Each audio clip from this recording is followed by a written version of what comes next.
Et salut à tous et à toutes, c'est Jackal, j'espère que vous allez bien, pour ma part ça va nickel. Alors aujourd'hui, on se retrouve non pas pour du Summoner's War, mais pour un tout autre jeu, King's Raid, voilà. Alors c'est un jeu que j'ai plus ou moins connu par hasard, j'y joue de temps en temps, je tryhard pas du tout le jeu, mais je voulais quand même faire une petite vidéo, parce que déjà il n'y a pas vraiment de vidéos en français. Il n'y a pas vraiment justement de français qui ont fait quoi que ce soit dessus, alors je voulais déjà faire une présentation de ce jeu, savoir un petit peu ce que vous en pensez. Moi je trouve que c'est un jeu plutôt sympathique. Euh, Au niveau des invocations, c'est pas du tout la même chose que Summoner's War. En fait, on va pas ouvrir des vélins, ouvrir des choses au hasard pour avoir nos héros. Nos héros, on va pouvoir les acheter, les gagner, etc. Par exemple, à la taverne, en parlant tous les jours au personnage qui est dans la taverne, comme celui-là.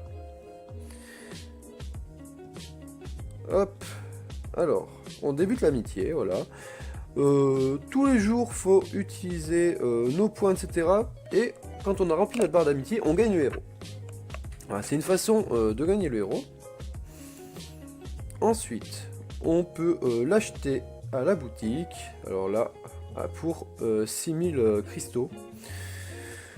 J'en ai acheté un comme ça, j'en achèterai pas d'autres, j'ai ma team qui est faite, alors c'est pas la plus optime mais je tryhard déjà assez Summoner's War, j'ai pas trop envie de tryharder un autre jeu. Donc on peut l'avoir comme ça, on a aussi des héros qu'on gagne au fur et à mesure de l'histoire. Alors, on a, pour commencer, on a ces héros là. On a Frey, donc Frey c'est un support, plutôt pas dégueulasse, si vous l'aimez bien. Vous pouvez la monter, il n'y a pas de problème. Elle a des compétences relativement correctes. On a aussi Roy, un assassin, donc un dégât corps à corps qui ne tank pas. J'aime pas trop. J'aime pas trop. Pareil, j'ai regardé un petit peu les vidéos en anglais, etc. C'est pas un personnage qui va percer vraiment. Pardon. C'est pas vraiment un personnage qui est percé, mais bon, voilà, c'est... Moi, personnellement, je le prendrais pas, enfin, je le garderais pas si j'étais vous. Alors là, on a Cléo. Cléo, pareil, hein, j'ai pu voir que c'était pas fou. J'apprécie pas plus que ça non plus. On a Cassel. Alors Cassel, moi j'aime bien. Je l'ai pas gardé, mais j'aime beaucoup. Pourquoi? Alors d'un, faut savoir que les personnages ont des armes qui leur sont propres, comme lui, qui a en option unique, chaque attaque a 25% de chance d'infliger des dégâts physiques à l'ennemi, 160% de l'attaque. Donc pour avoir ces armes là, c'est pas forcément toujours simple, et lui il la gagne dans l'histoire, donc ce qui fait qu'il a directement son arme. Les gens considèrent qu'il est pas très fort en termes de dégâts, alors moi je ne connais pas assez dans le jeu, j'ai pas assez avancé, etc. Mais je le trouve plutôt cool via ses sorts, alors on va aller voir ses compétences. On commence avec la première quand même. Il inflige des dégâts physiques et les renverse. Donc en fait il va faire des dégâts et il a du CC avec son premier skill. Le deuxième, il inflige seulement des dégâts physiques et son troisième skill que j'aime beaucoup. Il renverse ses ennemis. Donc encore du CC. Il inflige des dégâts. Il augmente son attaque et son esquive. Et lui donne une immunité au contrôle. Et en plus, ces effets ne peuvent pas être retirés. Donc, si vous avez un strip en face, pas de problème. Je trouve qu'il est vraiment cool via cette attaque. En plus, il a du CC. Il a son arme d'éveil. Donc, si c'est un personnage que vous appréciez, moi, je vous conseille de le garder. Il nous donne aussi ce tank là. Klaus. Alors, Klaus, j'ai pensé un moment le monter. J'ai pensé un moment le monter. Je trouve hyper intéressant aussi, hein. Franchement je trouve que c'est un tank super sympa. Alors pourquoi j'ai pas monté? Parce que j'ai une composition full magique et le tank que j'utilisais réduit la défense magique des ennemis en fait. Du coup mes attaquants font plus mal, voilà.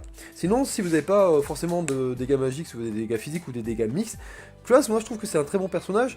Alors c'est sûr, il y a des personnages, enfin des tanks qui vont être considérés comme meilleurs, mais je trouve qu'il a un panel de sorts qui fait en sorte qu'on peut s'intéresser à lui. Alors, on a son premier sort qui inflige des dégâts physiques et étourdi. Voilà. donc un stun. Deuxième compétence, il inflige des dégâts, les renverse, et réduit la défense des ennemis. Du CC et du break def. Donc là, défense, c'est pas défense magique. Attention, c'est défense, donc c'est plutôt pour une composition physique. La troisième attaque augmente la défense physique de tous les alliés et réduit également les chances d'être touché par un coup critique. Voilà. C'est une composition... Enfin, c'est un tank qui va être fort dans une composition physique contre une composition physique. Et en dernier, inflige des dégâts physiques après un blocage et réduit l'attaque des ennemis touchés de 20%. Voilà. Donc vous allez augmenter votre défense contre les attaques physiques, vous allez réduire les attaques physiques des ennemis. Voilà, si vous êtes contre une composition physique, c'est cool. Voilà dans les monstres du début. Alors après, je vais pas forcément vous conseiller quel personnage prendre ensuite. J'ai pris les personnages en pensant qu'ils étaient plutôt bons. Pour le moment, j'ai pas été déçu. Attention. Mais quelques Français sur le serveur m'ont dit que c'était pas forcément les meilleurs, que j'allais me retrouver bloqué, etc., etc. On verra, pour le moment mon équipe me va très bien. Je vais vous la présenter, On va commencer avec mon tank, Jeanne. Alors Jeanne qui... Alors elle va augmenter les dégâts magiques que je fais avec ma team. Donc on va voir. Inflige des dégâts magiques aux ennemis, apporter leur applique étourdissement, donc un stun, voilà. Rien de plus, rien de moins. Marque, chaque ennemi pendant 30 secondes inflige des dégâts constants. L'ennemi reçoit 25% de dégâts magiques supplémentaires lorsqu'il est affecté par cette attaque. Enfin, par cette marque, ça veut dire que bon, mes attaques magiques font 25% de dégâts supplémentaires. Troisième attaque, inflige des dégâts magiques aux ennemis toutes les 15 secondes et soigne les propres points de vie du héros de 100% des dégâts infligés. Applique une immunité à tous les effets, les dégâts sont augmentés sur les ennemis marqués. En gros, voilà, on se heal, on tape, on zone immune, tout va bien. Dernière compétence, lorsqu'elle reçoit un coup fatal, Jeanne entre dans son cercueil et récupère des points de vie. Elle est immunisée à tous les dégâts une fois dans le cercueil. En gros, tu meurs! Non, je ne meurs pas, je rentre dans mon cercueil. Tu ne peux pas me toucher, je me soigne et je reviens. Du coup, c'est plus ou moins un revive, voilà. C'est plus ou moins un revive, c'est plutôt cool, c'est plutôt intéressant. Ensuite, on va parler de mon dégât principal. C'est Dimael. Alors Dimael, c'est un archer qui cause des dégâts magiques. Sa première attaque, c'est tout bête, il fait seulement des dégâts magiques, voilà. Pas de stun, rien. Deuxième attaque, il inflige des dégâts magiques et entrave les ennemis. Donc, entraver, ça veut dire que il doit, enfin, je ne sais pas encore exactement, il doit réduire la vitesse de déplacement, ce genre de choses. Troisième attaque, des dégâts magiques et en ligne droite. Donc pas sur les ennemis, mais en ligne droite. En gros, si tous les ennemis sont les uns derrière les autres, c'est cool. S'il y en a à gauche, il y en a à droite, ça va être moyen. Mais bref, applique aveuglement, donc ça veut dire que soit les ennemis ne peuvent pas faire leur sort, soit ils loupent leur attaque. Tac tac tac, donc voilà, c'est une question, je ne sais pas lequel des deux. Je ne me suis pas encore assez intéressé au jeu. Dernière attaque, parlant d'attaque auto, le dernier coup de la combo affiche des dégâts magiques supplémentaires qui ignorent la défense magique. Des trous de mage, pourquoi pas. Alors faut savoir que mon Dimael a son attaque, enfin a son arme de classe, enfin son arme de personnage, qui fait que en plus de ça, attaquer un ennemi confère 10% de chance d'infliger des dégâts magiques, 5% de l'attaque, et réduit le temps de recharge de la compétence de 10%. Quand on fait des dégâts, on a des chances de faire plus de dégâts, et de récupérer ses coups de time, du coup de faire encore plus de dégâts. Je trouve ça plutôt intéressant. Il faut savoir que on peut avoir des plus ou moins des reliques qui vont bien augmenter certaines choses sur nos héros. Donc là, on a la statue du chat doré. Lors de chaque bataille, la vitesse augmente de 400 pendant les 15 premières secondes. Il faut savoir que j'en ai un aussi sur ma tank. Hop. Toutes les 50 fois que ce personnage subit des dégâts magiques, tous les affaiblissements sont dissipés et un bouclier la protège pendant 5 secondes à hauteur de 480% de l'attaque. Pendant que ce bouclier est actif, le héros est immunisé au contrôle ainsi qu'aux effets d'accumulation de dégâts. Alors ce qui est dommage, c'est au niveau de l'attaque. Voilà. C'est pas l'attaque magique, sachant mon tank qui attaque magique. Mais on va pas s'en plaindre. C'est plutôt dur à dropper, donc je suis plutôt content. Ensuite, je vais vous parler de mon dégât secondaire et surtout mon mob qui va plutôt contrôler la team en face. Il s'agit de Pavel, le mage de glace, tout simplement, qui lui aussi a une relique. Lors d'une attaque sur un ennemi, il a 3% de chance d'infliger 400% de dégâts magiques. Pas mal? Pas mal. 3% c'est peu, mais si on les fait, on est content. Alors, ses compétences. Inflige des dégâts magiques à un ennemi ciblé, applique gel pendant 5 secondes. Si un autre ennemi est affecté par gel, il reçoit des dégâts et se trouve également affecté par gel. Voilà, on gèle quoi. Deuxième attaque, attaque 5 fois des ennemis aléatoires infligeant des dégâts magiques et applique gel. Lorsqu'un ennemi affecté par gel est attaqué, il subit une attaque supplémentaire d'une lance de glace qui inflige à moitié des dégâts. Ces lances de glace n'influencent pas l'effet de gel, les ennemis gelés subissent 100% de dégâts supplémentaires sur cette attaque. Voilà, en gros, on gèle, on contrôle, et plus on contrôle, plus on tape. Tout simplement. Troisième attaque, inflige des dégâts magiques à tous les ennemis, les gèle pendant 5 secondes, et augmente les dégâts de 100% s'ils sont déjà gelés. Voilà. On gèle, et quand ils sont gelés, on fait plus de dégâts, tout simplement. Toutes les 15 secondes, on inflige des dégâts magiques et on applique gel. On n'a pas à se plaindre, c'est plutôt pas trop mal. Et enfin, mon support. Alors j'avais commencé avec celui-là, qui est pas dégueulasse. C'est un super support. J'ai regardé un petit peu sur certains sites anglais, ils considèrent que c'est un des meilleurs supports. Je l'ai pas gardé. Pourquoi? Parce que son skin ne me plaisait pas. Sur ce jeu, je voulais des persos qui me plaisent. Et Kola, son nom, ou Kaoula, comme vous voulez le prononcer, ne me plaisait pas. Alors il a par contre des super sorts. Je vous laisserai les regarder ultérieurement si vous jouez à ce jeu. Vous pourrez voir un peu, mais c'est un monstre que je vous conseille si le skin ne vous déplaît pas. Du coup on part sur mon support. Layas qui a super skin, je kiffe ce mob. Je trouve que ses compétences sont plutôt cool.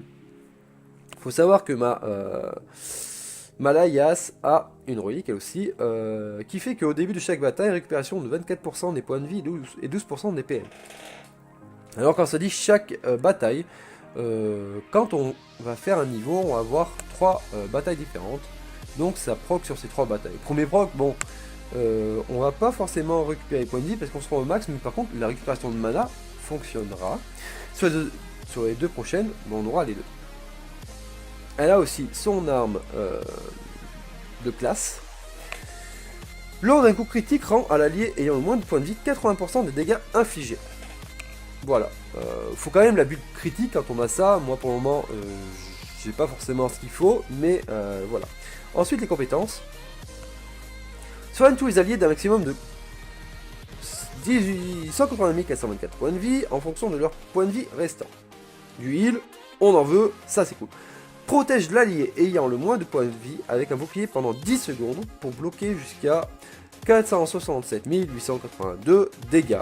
Et immunise contre tous les effets pendant la durée du bouclier. Ensuite on heal par seconde. Voilà. En gros, si c'est tank qui prend cher, non seulement avec mon tank elle s'auto-heal et elle se fait heal en dégâts continus. Enfin en soins continus, pardon. Troisième attaque. Inflige des dégâts magiques aux ennemis à proximité et les renverse. Un petit peu plus de contrôle, on crache pas dessus. Récupère 2 orbes de mana. Alors les orbes de mana c'est très intéressant, je vais vous expliquer. C'est pas comme dans Summoner's War. Dans Summoner's War, on fait nos sorts, on a notre coup de time après 2-3 tours. Là c'est différent. Pendant la durée du combat, on va avoir notre mana qui va s'augmenter, donc on a 6 orbes je crois. 6 ou 8 orbes. Vous voyez, chaque compétence coûte des orbes. Celle-ci 4, et toutes celles que je vous ai montré avant coûtaient des orbes différents. Je vous redirai ça, je vous montrerai en combat. Voilà. Du coup, tac. Pendant 12 secondes, les ennemis choisis au hasard sont ensuite frappés par un tourbillon et subissent des dégâts magiques tout en étant renversés. Du contrôle, j'en veux. Voilà, on va aller voir ça en combat. Je vais vous montrer un petit peu. Tac tac tac, portail. Let's go. Alors moi je suis quelqu'un de très feignant, j'ai mis en automatique, hein, bien entendu. On va aller se faire... On va aller se taper le petit boss. Hop. Alors vous voyez là on a nos quatre cavaliers. Nos 4 personnages qui vont aller affronter le groupe ennemi. On peut avoir des fées, alors je sais pas encore ce que c'est, hein. Mais bref. Let's go. Alors j'ai mis en automatique, on a vitesse x2. On est plutôt tranquille. Donc vous pouvez le voir que au-dessus de la barre de vie, il y a des petites cases qui augmentent. Hop. Du coup, mon support vient d'utiliser son soin. Bon, ça sert pas à grand chose parce que mes personnages étaient full life. Mais on peut voir que pareil, les personnages, mes attaquants, mon tank et tout, les utilisent aussi. Là on peut voir que justement, hop, bim, mon support a fait ses attaques, son attaque. Ça a augmenté le mana de mes autres personnages et ils ont pu faire leur sort.